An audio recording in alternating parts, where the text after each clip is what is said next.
Welcome to our continued study of the book of Revelation, this time Revelation chapter 17. And with Revelation 17, we're going to enter into the sixth vision. So we are clearly getting towards the end of the book, the end of the visions. This is the sixth vision. As we get into it, Revelation chapter 17 is the beginning of that. The sixth vision really concerns the judgment of the world. So we're going to see that pretty clearly in chapter 17. We're going to meet a woman sitting on the beast. And the beast has a lot of resemblance to the beast of the sea, the anti-Jesus that we met back in chapter 13. So these images, the further you get in the book of Revelation, start kind of rolling on top of one another, and it's hard and maybe not even appropriate to be pulling them all apart as John sees them. So let's get into it. Let's read chapter 17, and then we'll get into what's being talked about here. One of the seven angels who had the seven bowls came and said to me, "Come, I will show you the punishment of the great prostitute who sits by many waters. With her the kings of the earth committed adultery, and the inhabitants of the earth were intoxicated with the wine of her adulteries." Then the angel carried me away in the spirit into a wilderness. There I saw a woman sitting on a scarlet beast that was covered with blasphemous names and had 7 heads and 10 horns.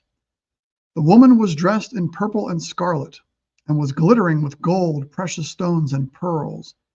She held a golden cup in her hand, filled with abominable things and the filth of her adulteries. The name written on her forehead was a mystery: Babylon the Great, the mother of prostitutes and of the abominations of the earth.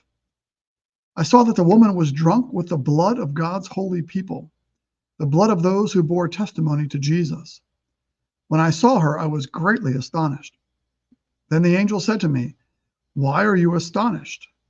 I will explain to you the mystery of the woman and of the beast she rides, which has the 7 heads and 10 horns.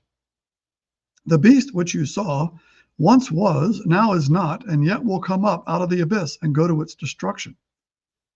The inhabitants of the earth, whose names have not been written in the book of life from the creation of the world, will be astonished when they see the beast, because it once was, now is not, and yet will come. This calls for a mind with wisdom. The 7 heads are the 7 hills on which the woman sits. They are also 7 kings. 5 have fallen, 1 is, and the other has not yet come, but when he does come, he must remain only for a little while. The beast, who once was and now is not, is an 8th king. He belongs to the 7 and is going to his destruction. The 10 horns you saw are 10 kings who have not yet received a kingdom, but who for 1 hour will receive authority as kings along with the beast. They have one purpose and will give their power and authority to the beast. They will wage war against the Lamb, but the Lamb will triumph over them, because he is the Lord of lords and King of kings, and with him will be his called, chosen, and faithful followers. The angel said to me, "The waters you saw, where the prostitute sits, are peoples, multitudes, nations, and languages. The beast and the 10 horns you saw will hate the prostitute. They will bring her to ruin and leave her naked. They will eat her flesh and burn her with fire. For God has put it into their hearts to accomplish his purpose by agreeing to hand over to the beast their royal authority until God's words are fulfilled. The woman you saw is the great city that rules over the kings of the earth." And thus ends Revelation chapter 17. So big challenge there to try to sort all that out and understand what's going on. I would submit to you that if we are going to accomplish that feat, if we're going to understand the intended sense of the author, that we really need to step back and take what is here with a very broad brush and not press the details too much, because if we begin pressing the details too much, we're really not getting the intended sense of the author. The author is trying to paint us a picture of the judgment of the great prostitute. We'll talk about that in a moment, and the beast, and how they devour one another as part of God's plan of judgment. That's basically the picture that's here. So let's dive into it verse by verse, shall we, and see what we've got. All right, verse 1. the great prostitute. So who is this great prostitute? This great prostitute can be looked at as the opposite of the woman we met in chapter 12. If you remember back to chapter 12, we met a woman clothed with the sun. The woman was Israel. That was who we were supposed to be thinking about, was Israel giving birth to Jesus in chapter 12. If you remember that chapter. This is the anti-woman clothed with the sun. The anti-church of chapter 13. The great prostitute are the unbelievers. All right. It is humanity gathered. Typically, cities are more rebellious against God than those in rural areas. That's a generalization, but I think typically true. And so Rome in John's day was the city, humanity organized, opposed to God. Babylon, another one of those great cities opposed to God. And so we see some of these same images here. The great prostitute is Babylon, right? Look at verse 5 at the bottom of that page. The name written on her forehead is a mystery, Babylon the Great. So she is the great city, humanity gathered together, the Tower of Babel against God. All right, this happens throughout history, happens even in our day. The adultery that's talked about in verse 2 is not a violation of the commandment, thou shalt not commit adultery. The adultery that's talked about in verse 2 is a violation of the first commandment, that you should have no other gods before me. Again, I've said this before in this course. In the Old Testament, as the people of Israel went after other gods, the Old Testament viewed that as committing adultery against the true God, the one they should be faithful to, committing adultery and going after other gods, prostituting themselves after other gods. We said sometimes that literally involved prostitution, temple cult prostitutes. But the image is we are to be faithful to God. And when we are not faithful to God, we are committing adultery against God and going after other gods. So that's what's being talked about here. If we're to understand the intended sense of the author, it's not dealing with adultery, that is against the sexual commandment, but it's against the first commandment to not have any other gods. The scarlet beast here that we see is very similar, as we said earlier, to the beast of the sea in chapter 13, the anti-Jesus. And so we see, and let's move ahead here, the woman in verse 6 has killed, murdered many of God's holy people.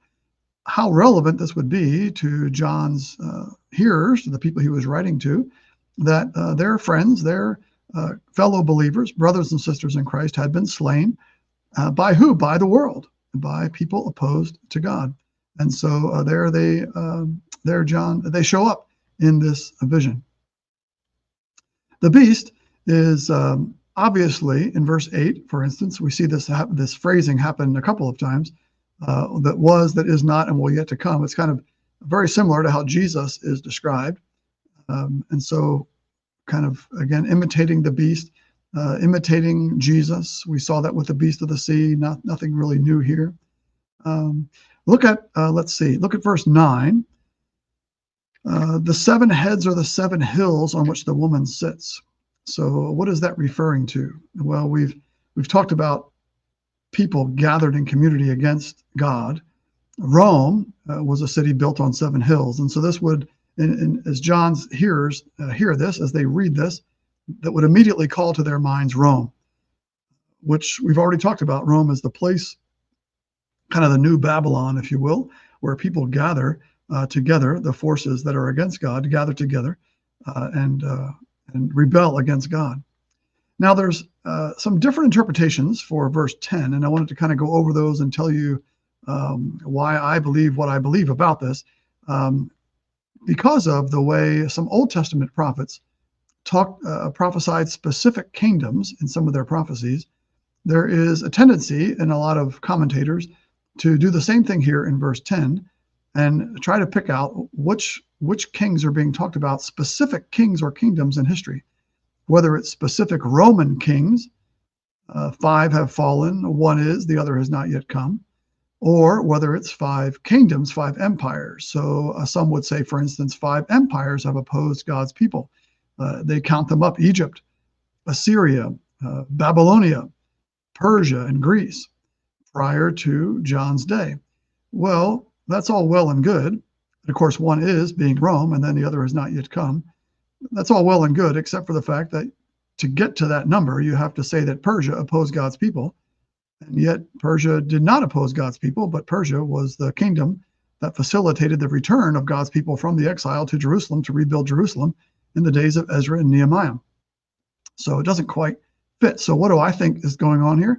I think we have, again, consistency as Revelation uses numbers.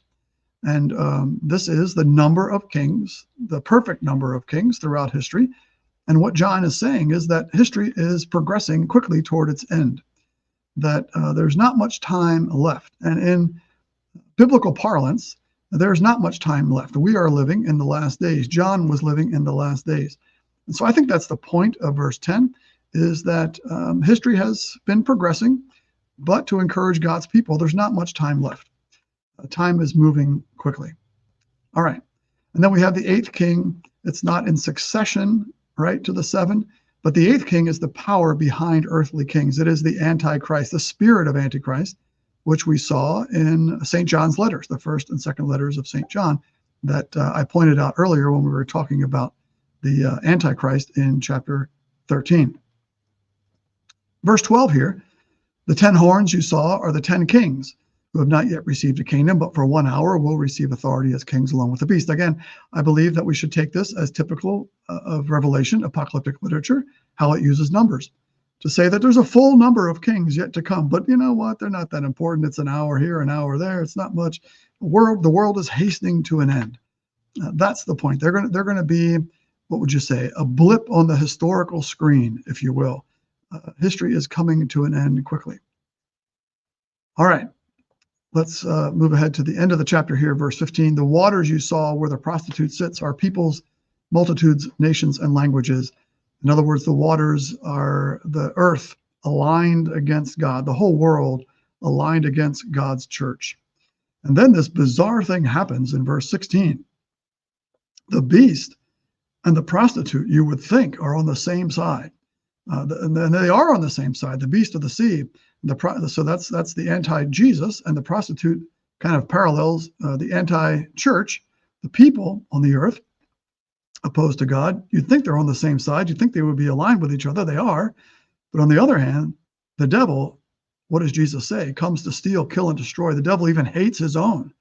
And so the devil winds up bringing the prostitute to ruin. The devil chews up his people and spits them out. Compare that to how God sacrifices himself. Jesus sacrificed himself for you and me and gave up his life for us.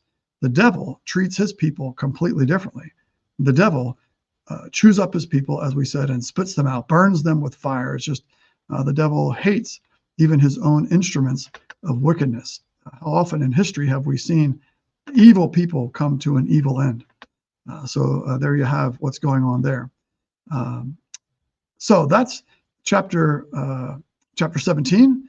It's basically the judgment of civilized humanity that has been opposed to God throughout their lives, and God is now carrying out judgment against them, even as they attack and destroy and devour one another.